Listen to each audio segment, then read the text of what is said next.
Palavra da salvação. Glória a vós, Senhor.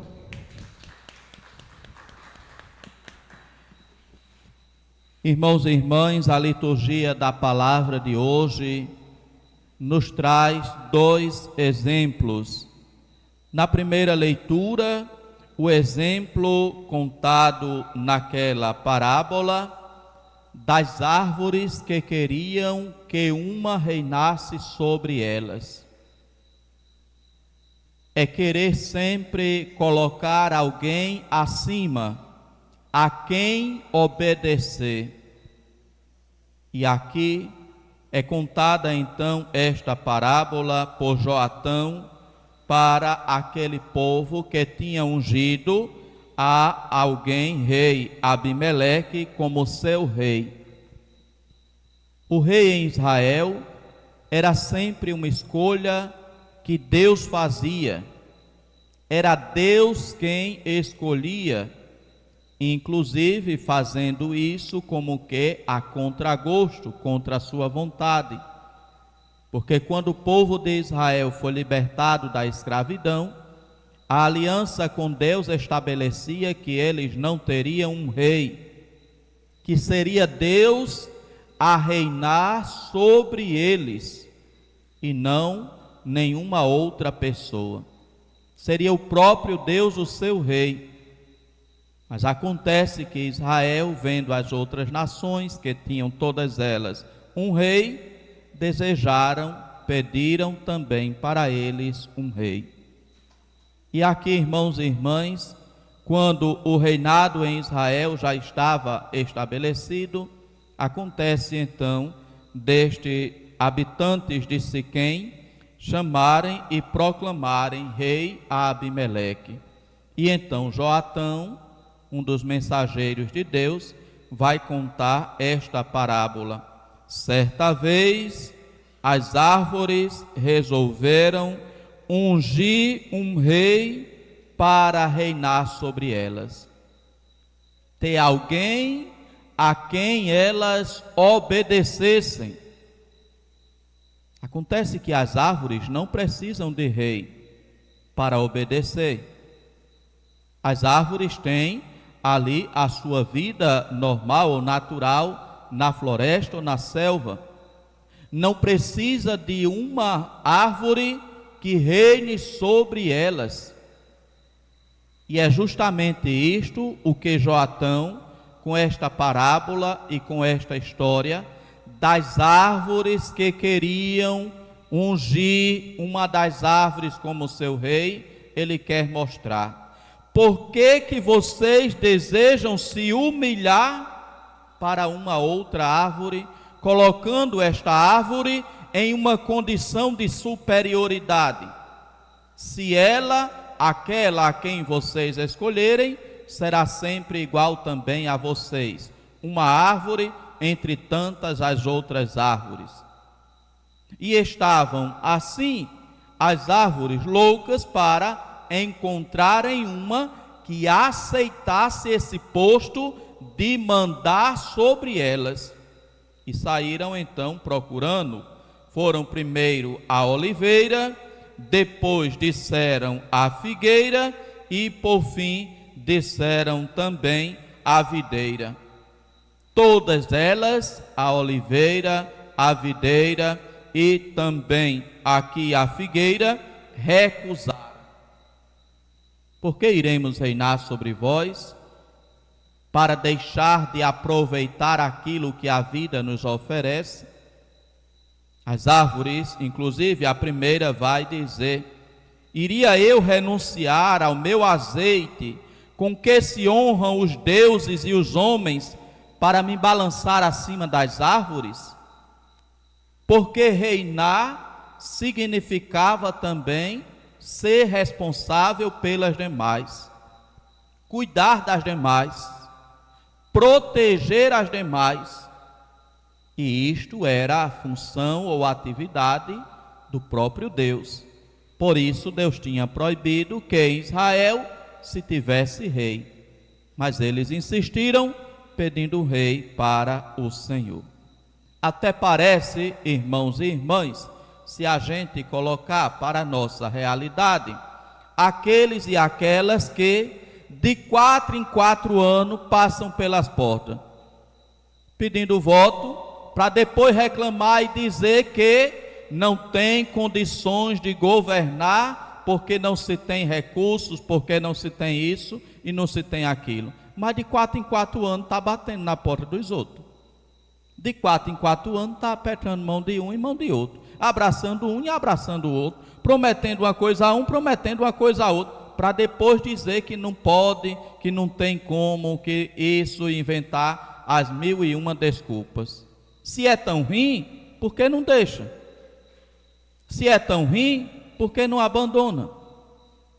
Mas ninguém quer largar o ossinho, porque ali o ossinho é bom. Aqui as árvores pedem que uma delas reine sobre elas, querem dar uma função de superioridade. Já no Evangelho, a gente encontra uma lição que é justamente o contrário. Aquele patrão que chama empregados em diversos horários do dia e depois, ao final do dia, vai fazer o pagamento para os trabalhadores, mas paga de modo igual para todos,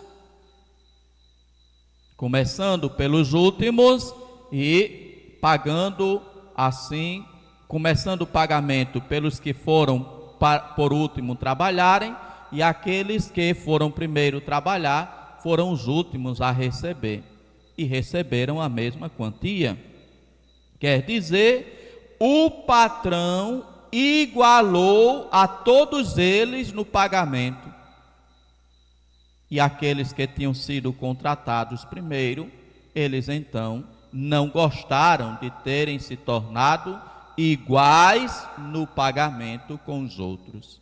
Foram então reclamar: tu os igualaste a nós, que trabalhamos o dia inteiro. E o patrão vai lembrar: amigo, não fui injusto contigo, nós não combinamos uma moeda de prata? O que foi que você recebeu? Uma moeda de prata, o que havia sido combinado. Acontece que esta uma moeda de prata tinha sido o mesmo pagamento que os outros que trabalharam bem menos receberam. O patrão os igualou, não pelo merecimento ou pelo esforço que fizeram, mas pela necessidade que cada um tinha. Quem trabalhou o dia inteiro tinha a mesma necessidade de quem trabalhou apenas 1 hora. Quem trabalhou 1 hora tinha as mesmas necessidades de quem trabalhou o dia inteiro. E o patrão considera aqui neste evangelho a necessidade de cada um, pagando assim uma diária para todos, embora alguns tenham trabalhado tão pouco.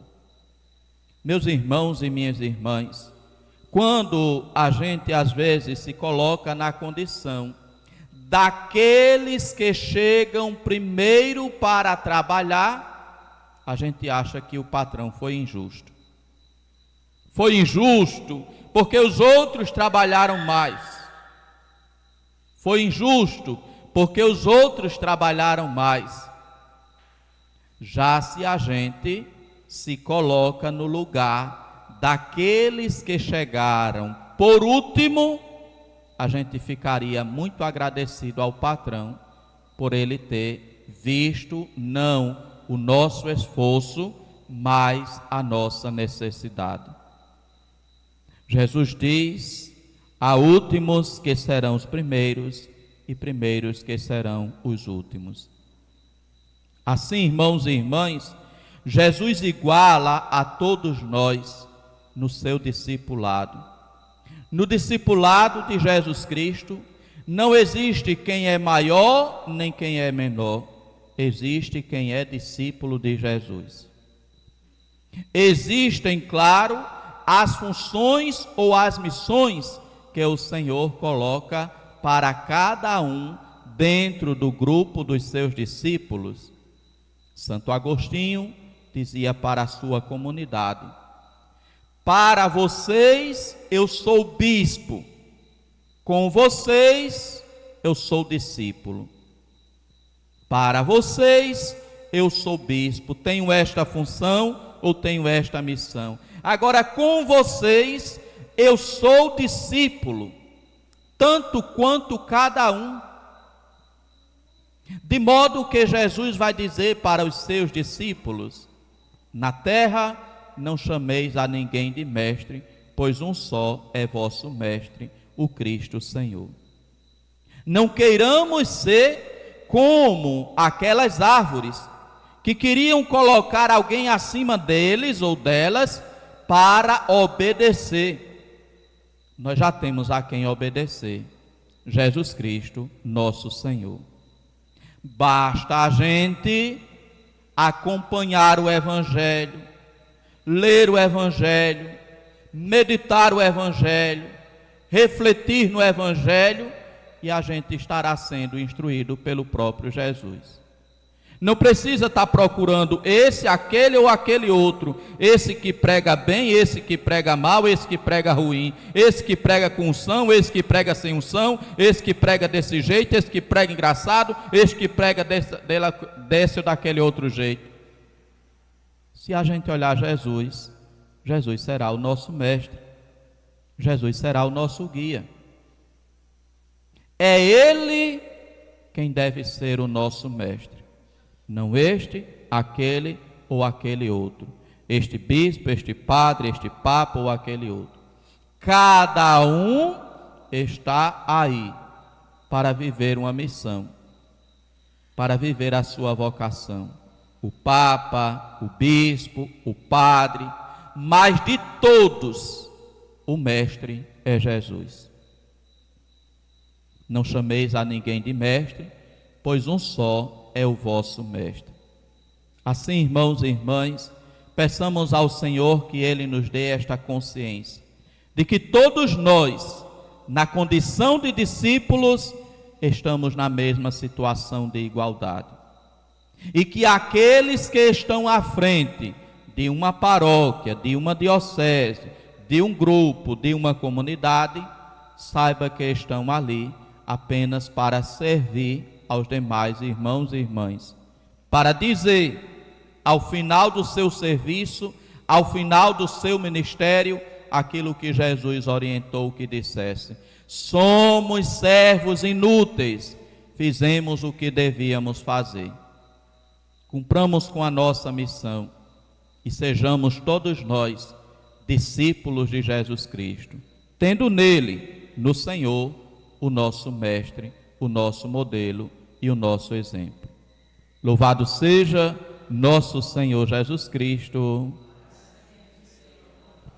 Meditemos, irmãos e irmãs, nesta palavra de Jesus, que finaliza este Evangelho, mostrando que os critérios dele não são os critérios do mundo.